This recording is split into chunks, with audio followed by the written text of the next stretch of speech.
and I didn't open this one yet because you have to pour Guinness into a pint glass. You can't do it otherwise. Oh. Okay, do you have we have a crisis in the making. A crisis? Well, this one's about to blow, yeah. Yeah, it foamed up really. And maybe I'll just. That's because it's the nitro widget. Go ahead. Go ahead. And The then lovely cascading foam of the Guinness nitro widget. Yeah, cheers. I'll have some pretty soon to drink. So why did I select Guinness? One, because it's really tasty. I do like some Guinness. But the other reason is that in this first story, in this first reading, the main character, by the end of it, is put into what I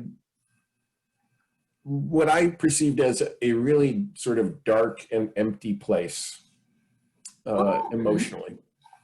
And so I wanted a beer that was dark first, so that puts you into stout and porter territory, of course. But then how do I get to the empty part? Well, I wanted specifically an Irish dry stout because they're light. They are low calorie, they're thin, almost watery beers intended for long sessions of drinking in the pub with your mates. So it's a dark beer that everybody thinks is really full, and you know, they call it a meal in a glass, but it's really thin and light. So that kind of, to me, got to the empty part of the darkness. And that's when why we were in Ireland, they told us that, you know, if you drink Guinness, it cures whatever ails you. They used to advertise it that way long ago. That was their advertising campaign. It was particularly good for nursing mothers, apparently. I have heard that. Yes. Yeah, I heard that years ago. But they can't do that anymore. So, so cheers. Now you have beer. Got beers. Cheers. So is this beer you've had before, Lisa? Oh, I love a stout. I love anything dark and malty and chocolatey. It's awesome. Well, your husband actually brews, doesn't he? He does, yeah. We have a little home brewery set up in the basement. And that's nice. I used to homebrew. That's what got me into beer. And my son does too. So the last time I was down at his place, I didn't really care for the beer he had made that time, which he guaranteed me I wouldn't. And I'm hoping to go down again soon and see what he's brewed up this time. Nice. Our first reading. Well, what is our first reading? And if I will hold up Lisa's book. This is Without Words by Lisa Gurine. Go ahead. Okay. My dearest Emma, I am writing to you with a full heart, filled to the brim with joy and love. I am so excited that I feel I may jump right out of my own skin. Dearest, I am ready. Our waiting is over. I have finally managed to build the dream we always desired. We have a few acres of good soil. We have Lily, our cow, for milk, and a few chickens for eggs. We have a couple of pigs and a nice vegetable garden.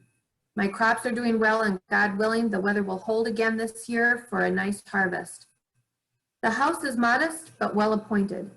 It is time to pack your bags and join me for our beautiful life together in this wide open land. Dearest, I can see for miles in every direction without a bump or a bush to block your view. The sky is vast and the days are long. The labor is hard, and it makes me feel like I am working by the strength of the Lord alone. As full as my days are, I am lonely. I count the minutes until I can see your face. Hurry to me, my dearest. I am ready and I am waiting. With loving anticipation, your Theophil. As I read the letter, Theophil watched me. He seemed to hold his breath until I finished.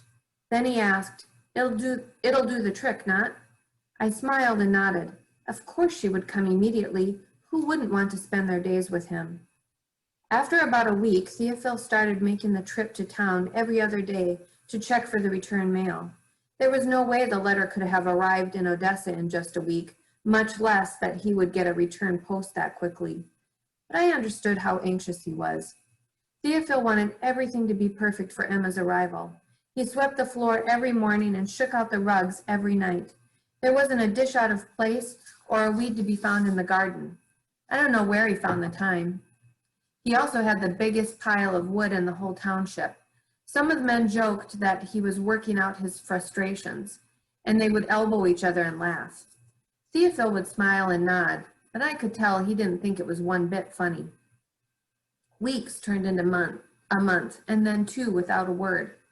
Theophil started to speculate that the letter never made it to his fiancée back home, or that maybe she was on her way and was going to try to surprise him. He also worried maybe she was sick or hurt. The poor man's emotions were all over the place. He was near tears one second, and the next he was peering off into the distance, asking if I thought that looked like the wagon coming this way. Excuse me. I ate supper with him a few nights a week during that time. I think it helped him to express his thoughts out loud. I prayed every night she would send a letter. I couldn't imagine what took her so long. After 4 long months, on a beautiful September afternoon, Theophil came from the post office with a letter in his hand. He was smiling bigger than I have ever seen anyone smile before. He came right up to our house and asked Hulda if I could join him for supper that night. Excuse me. Of course, Hulda said. What a relief to have one less mouth to feed around here. That was her way of saying I could go with him. We sat down in the little parlor just off the kitchen, and he opened the letter. He started to read it out loud with a strong, happy voice. That long-awaited message was stunningly brief. Dear Theophil, I fear I have somehow misled you. We did have some nice times all those years ago, but those times are in the past. As I recall, you asked for my hand in marriage, and then you left before I could answer. I feel sick to tell you that my answer was no. I have moved on. I do not desire the life you have to offer. In truth, I never did. My sister Lydia is the one who loves adventure, not me. With fondness for the past, Emma. As young as I was immediately aware of the pain that note held. Even all these many years later, it brings tears to my eyes to think of the hurt that man suffered with those few words. The sobs started deep in his chest and came out slow and heavy with each breath, almost as if the air was being forced right out of his lungs. He started crying and sobbing. Never before or since have I seen a man show such raw emotion. Yeah, a heartbreaking scene. Yeah. Really terrible, sad scene. And Lisa, before we get into other questions, tell us how this book came to be, because it's a rather unique book without words.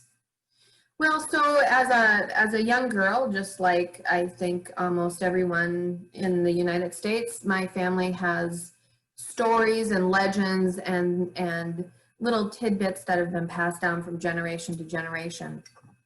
And there were a few stories that really stuck with me and made me really think, what else is behind that story? What could have, obviously, I know like a 5-second little blurb of the story, but there was a lot of emotion with it.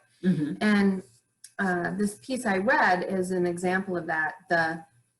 The real story is that my great-great-great-grandfather came to South Dakota and settled, and he wrote back for his fiancée back home and said, I'm ready, come and join me. She wrote back and said, no, I've changed my mind. He wrote back and said, well, send your sister. So